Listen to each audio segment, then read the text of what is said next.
ആലോചിക്കണം. അപ്പൊ ഇതിനുള്ള ഒരു ആത്മാർത്ഥത നിങ്ങൾ തിരിച്ചു തരണം കേട്ടോ. ആരാ പറഞ്ഞു ആരാ പറഞ്ഞു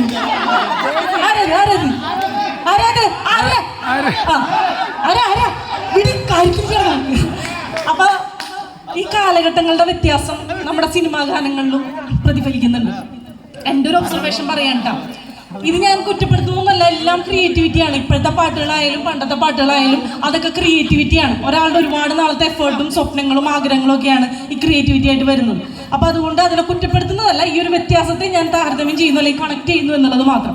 അതായത് പണ്ട് കാലത്ത് പരിശുദ്ധ പ്രണയമായിട്ട് നമ്മൾ കൊണ്ടു നടന്നിരുന്നത് നമ്മുടെ രമണന്റെയും ചന്ദ്രികയുടെയും അല്ലേ. അന്ന് ചന്ദ്രിക രമണനോട് പാടി കാനനച്ചായയിലാടുമിക്കാൻ ഞാനും വരട്ടയോ നിന്റെ കൂടെ.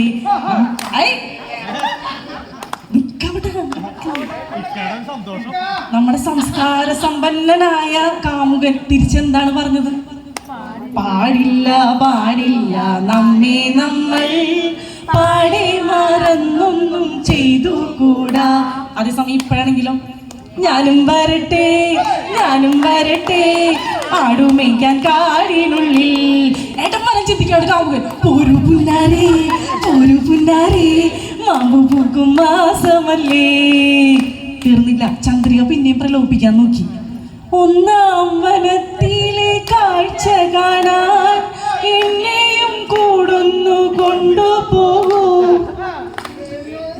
നെഹി എന്ന് പറഞ്ഞ നെഹി, നിന്നെയൊരിക്കൽ ഞാൻ കൊണ്ടുപോകാം. ഇന്നു വേണ്ടോ മലാലേ.